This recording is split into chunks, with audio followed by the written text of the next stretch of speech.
अपनी पावर या यानी ताकत का मुजाहरा करने के लिए मोदी या इंडिया कर रहा था, उनकी बहुत बड़ी कमजोरी और नाकामी और शिकस्त का पेशखामा हुआ है। अब ये जो ड्रोन श्रोन कर रहे हैं, आप कह रहे हैं ना खुश है, नहीं, लोग गुस्से में है। कुछ भी लोग मुसलमान बन गए हैं, वो अल्लाह पर यकीन रख के इनका मुकाबला करने के लिए सड़कों पर निकल आए हैं। आज मेरे घर से 1 किलोमीटर दूर इनका, और ये भी मैं एक बात जरूर करूंगा कि मेरा ख्याल था कि ये प्रोपेगेंडे पर जोर दिया जाता है। जब यहां इनका हमला हुआ आज सुबह 7 बजे के लगभग, यानी लाहौर में हमने खुद गिराया। या मैं बात मुकम्मल कर लूं। तो उसके बाद हमारे पास, क्योंकि मेरे घर से साथ ही है तो मुझे तो पता है जी। तो मैं कहता था कि ये जो है ना अहमद शरीफ और इसकी टीम आया, ये क्या कहते हैं। तो मैं आपको हल्फिया कह रहा हूं कि जो इतला थी उन्होंने सरकारी तौर पर वही बात कर दी कि हमारे 4 जो है ना फौजी वो जख्मी हुए हैं और कुछ नुकसान हुआ है। This is what we already no.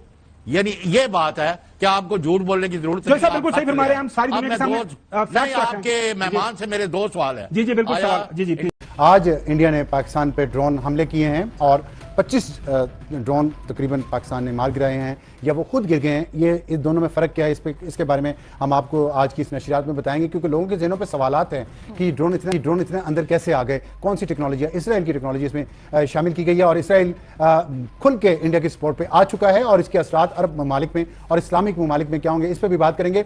और देखना ही होगा कि अरब ममालिक जो इसराइल के साथ बहुत अच्छे ताल्लुकात चाहते हैं, उसका रोल इंडिया के साथ मिलकर पाकिस्तान को वो समझने के गाजा है शायद, लेकिन पाकिस्तान गाजा नहीं है। यहाँ पाकिस्तान के अवाम को ये भी बताने की जरूरत है, खास तौर पे उन टीवी एंकर्स को और मीडिया के ऊपर जो एनालिस्ट आ रहे हैं और वो मुसलसल ये क्वेश्चन कर रहे हैं, ताने दे रहे हैं कि पाकिस्तान ने अभी तक बहुत बड़े एंकर्स हैं बाय द वे, उनका बहुत तजर्बा है और इतना तजर्बा है कि पाकिस्तान की 60% आबादी की इतनी उम्र भी नहीं है जितना उनका तजर्बा है, लेकिन वो फिर भी सही तरीके से बात अवाम को नहीं बता रहे। ताने दिए जा रहे हैं कि अभी तक पाकिस्तान ने हमला क्यों नहीं किया। ये एक लंबी जंग है और इसके लिए हौसला चाहिए, इसके लिए सब्र चाहिए, इसके लिए हिकमत अमली चाहिए और इसके लिए रेजिलियंस चाहिए। ये कोई वीडियो गेम नहीं हो रही कि जहां पे आपने विद इन सेकंड जवाब दे दिया और विद इन सेकंड उधर से जवाब आ गया, फिर आ गया। टाइम लगेगा, स्ट्रेटजी बनेगी, कहां पे किस तरह क्या जवाब देना है। टीवी एंकर्स ने और मीडिया पर्सन ने खुद जाके मिसाइल पे बैठ के वहां नहीं गिरना इंडिया के शहरों में, जिसकी तजावीज़ दी जा रही है कल से कि मुंबई पे और दिल्ली पे और पता नहीं कहां पे फौरन हमला कर दिया जाए। सारा कुछ देखना पड़ता है, इसलिए थोड़ा सा कौम को हौसला दें, सब्र दें, क्योंकि जंग होती है तो फिर लंबी होती है, ये लड़ाई नहीं। आप और हम देखेंगे और हमारी फौज ही बताएगी कि हमने जवाब दे दिया है, जैसे उस दिन दिया था कि इंडिया ने हमला किया है और हम जवाब दे रहे हैं, और उसके 1 घंटे में पहले तैयारी की इतला आ गई थी।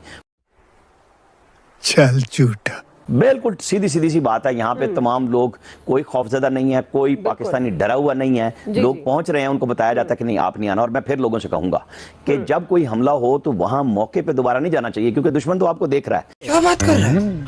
तो आपको वहां जाना चाहिए। अगर सिविल डिफेंस में हमें जरूरत है कहीं हॉस्पिटल की कि वहां पे आपको ब्लड देना है, कोई ऐसी सिचुएशन है, पैनिक तो है ही नहीं, लेकिन जज्बात भी इतने नहीं होने चाहिए कि हम खुले फिर रहे हो कि जनाब आ जाओ, भाग पड़ो, चल पड़ो। तो सब लोगों को देखना चाहिए कि दुश्मन क्या चाल चल रहा है और हमें बहुत एहतियात। Pakistan will respond at its time of choosing, at its mode of choosing, और हम रिस्पॉन्ड करेंगे। प्राइम मिनिस्टर का खिताब, इट वाज एब्सोल्युटली क्लियर कि हम जो हमारे शोहदा हैं उनके लहू को हम रायगा नहीं जाने देंगे, हम बदला लेंगे। DGISPR, defence minister, information minister, तो आवर स्टांस इज क्लियर। ये जो एग्रेशन भारत ने की है, हमारा अब कानूनी तौर पे जब हम रिस्पॉन्ड करेंगे, it will not be an aggression, it will not be an offensive. ये वो जवाब होगा जो भारत को हमने दे दिया, लेकिन उससे बढ़ के हम जवाब देंगे। तो we are ready, our armed forces is clear, हमारा जो स्टांस है, और डिप्लोमेटिकली डेफिनेटली एंगेजमेंट है। और हमारा मौक़िफ़ वहां भी क्या है कि आपने जिस तरह कहा कि पहलगाम के ऊपर we were an open book, हमारी ऑफर थी कि आप इंडिपेंडेंट, न्यूट्रल, ट्रांसपेरेंट इंक्वायरी कराएं, we are open for it. उसके बावजूद इंडिया ने डिप्लोमेटिकली नहीं एंगेज किया, हमारे पे दे अटैक्ड अस। और उस कहिएगा कि ये इस वक्त इंडिया की जो टैक्टिक है, ये जो ड्रोन्स भेज रहा है इस तरह के मुख्तलिफ इलाकों में, मुल्क के तुलु अर्ज में उसने जो भेजे हैं, उसका मकसद क्या है? Since you understand that tactic very well, तो ये क्या हासिल क्या करना चाहता है? देखें, ये इसमें कोई शक नहीं है, I must be fair to the weapon. ये बड़ा साउंड इफेक्टिव और बड़ा लीथल वेपन है। I don't want to create any pressure, लेकिन मुझे हकीकत भी फेस करनी चाहिए। ये इजराइल का बना हुआ है, ये 40,000 रुपए उड़ता है। This is called medium range drone, medium range missile जो कहना चाहते हैं, एक ये उड़ता है और इसके अंदर फ्लेक्सिबिलिटी बहुत ज्यादा है, एंटी जैमिंग रेजिस्ट करता है और ये सप्रेस करता है enemy air defence corps system को, सप्रेस करता है मोमेंटरीली। और ऑब्वियसली जैसे मैंने कहा कि ये बड़ा इफेक्टिव इस्तेमाल होता रहा है। तकरीबन 30 घंटे इसकी फ्लाइट ड्यूरेशन है because of fuel and range की वजह से।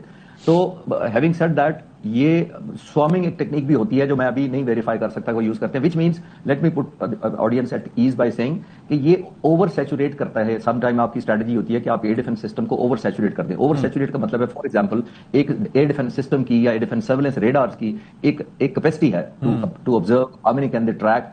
ये क्या करते हैं possibly, I am not saying कि ये चीज़ें बताई कि हम पे जंग मुसल्लत की जा रही है। बुनियादी बात ये थी। पर कुछ दिन पहले उन्होंने बात की थी, उसके बाद ये हमला किया उन्होंने, हमने जवाब दिया। और इंटरनेशनल बॉर्डर की बात हम कल भी कर रहे थे कि वो जवाब तो अभी रहता था, जो वजीराबाद कह लें आप, इसको मुरीद के भावलपुर। तो आज जो सारे शहरों पर उन्होंने ड्रोन की बरसात की, तो तफसीलात उन्होंने बताई हैं। बुनियादी तौर पे यही बात है कि वो हमारे एयर डिफेंस सिस्टम को चेक करना चाह रहे हैं। हम डिडक्ट करते हैं बहुत हाइट पे। हमने सुबह 3:30 बजे एक मिसाइल जो मारा था इनको, जो इसका ड्रोन आया था, तो उससे हमें अलार्म आया कि नहीं आप डिटेक्ट हो रहे हैं एयर डिफेंस सिस्टम। तो हमें वो जगह शिफ्ट कर ली, फौरन ड्रोन गिरा दिया। उसके बाद ये तय हो गया कि इनको नीचे आने दें और फिर आम गन्स के जरिए इनको मारा जाए और उनको गिराया जा रहा है, इंटरसेप्ट किया जा रहा है, पकड़े जा रहे हैं, देखे जा रहे हैं। कुछ को कंट्रोल किया गया, उनका सिस्टम जैम करके, ताकि चेक हो जाए कि इसराइली जो टेक्नोलॉजी है। अच्छा, अब हम दो तरह से, एक ये कि हम प्रोवोक हों, इश्तियाल में आए, दूसरा ये कि ये जो टेक्नोलॉजी का इस्तेमाल वो करके हमारे एयर डिफेंस सिस्टम को डिटेक्ट करना चाह रहे हैं। हम दोनों से बचना चाह रहे हैं कि इश्तियाल में हम क्यों आए। हमने जवाब पहले दिया और अब हम बार बार कह रहे हैं कि हमारी जगह और वक्त हमारी मर्जी की होगी।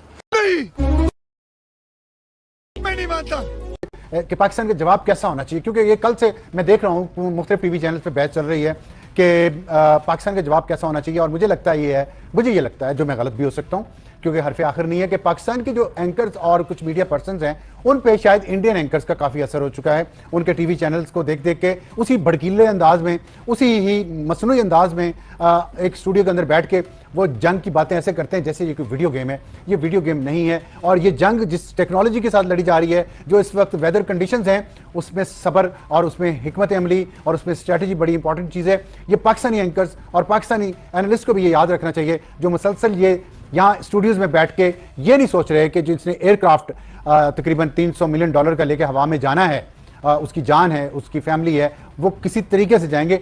पागलपन नहीं है जंग कि आप बम बांध के सीने पे और छलांग मार दी। ये वो ज़माना नहीं रहा, अब ज़माना बदल गया है। टेक्नोलॉजी का इस्तेमाल बहुत ज़्यादा शिद्दत से हो रहा है। लेकिन मोदी ये चाह रहा है कि पाकिस्तान और इंडिया के दरमियान एक जंग हो, इलाके में, खित्ते में बदअमनी हो। तो इसलिए हम इस पर बात करेंगे कि किस तरीके से एस्केलेशन होनी चाहिए। सुमेरा, मैं आपकी तरफ आता हूँ। चलिए आपसे शुरू कर लेते हैं। अब ये बताइए कि आपने ज़ाहिर मुसलसल दौरे किए हैं लाइन ऑफ कंट्रोल के, और कल मुरीद के भी गई हैं।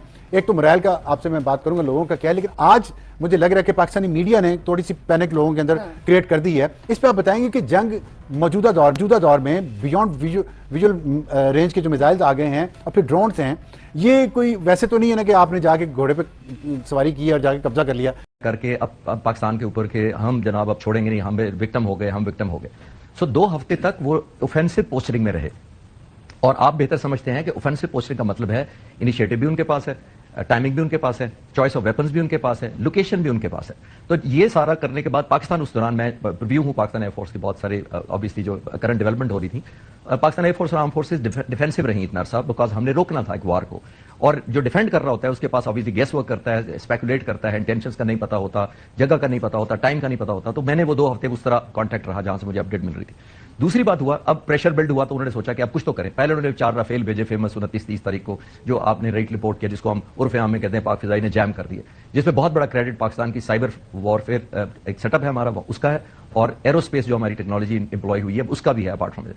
अच्छा, वो जब 4 हो गए तो अब उनकी और फ्रस्ट्रेशन डेवलप हो गई कि ये तो वो ड्रीम एयरक्राफ्ट था, ये तो हमारी विश लिस्ट थी प्राइम मिनिस्टर मोदी की कि अगर मेरे पास ये होता। तो अब उन्होंने सोचा कि अब क्या करें, तो लोगों का और प्रेशर डेवलप हुआ, तो अब उन्होंने सोचा कि अब हमें कुछ करके दिखाना मजबूरी है।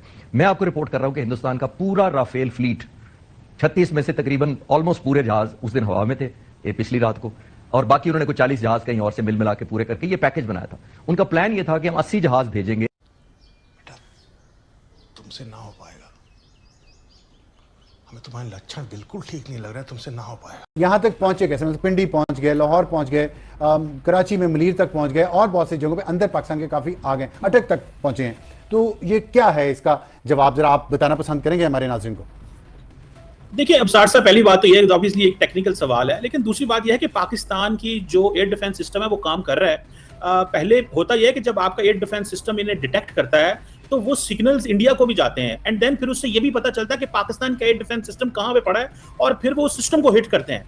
उनका टारगेट सिर्फ और सिर्फ आपके शहरी नहीं है वो, और उनका जब उन्होंने ड्रोन्स आपकी तरफ भेज दिए, आपने उन ड्रोन्स को जब हिट करना है, तो जब आप हिट करने लगते हैं तो आपका जो सिस्टम है उसके सिग्नल्स भी इंडिया के सिस्टम के पास जाते हैं, और फिर वो वहां से हिट करते हैं आपके सिस्टम में, जिस तरह उन्होंने लाहौर अटैक करने की कोशिश की। सो पाकिस्तान ने इसको न्यूट्रलाइज करने की कोशिश की, पहले निचले सतह पे, फिर इन्होंने जरा हाई टेक्नोलॉजी को इस्तेमाल किया। सो दैट इज व्हाई ये थोड़ा अंदर आ गए हैं, लेकिन इसका दैट डज नॉट मीन, देखिए कल पाकिस्तान ने भी जो है वो, जब आपको याद होगा, जो मतलब आप बता रहे हैं इस तरह की सिचुएशन में ड्रोन्स या जो वेपन है वो जाता है, ये कोई, देखिए आपने कहा जंग है, ये कोई छोटी मोटी बात नहीं है। मैं इसकी टेक्नोलॉजिकल साइड पे मैं बता देता हूं आपको थोड़ा सा, और अपने नाज़रीन के लिए खास तौर पे, कि ये जो टेक्नोलॉजी है इसकी, ये जो ड्रोन्स आते हैं इस टेक्नोलॉजी के लिए, कामिकाजी ड्रोन्स कहते हैं, खुद कुछ ड्रोन्स इनको कहा जाता है, ये मैक्सिमम 15,000 फीट तक जा सकते हैं और 15,000 फीट से नीचे रहते हैं। इसलिए जो पाकिस्तान का रडार सिस्टम है, पाकिस्तान का जो मॉनिटरिंग सिस्टम है किसी भी मुल्क का, उसकी ये रेंज में नहीं आते, उससे नीचे रहते हैं। और जब ये अपने हदफ के पास पहुंच जाते हैं, जो इनको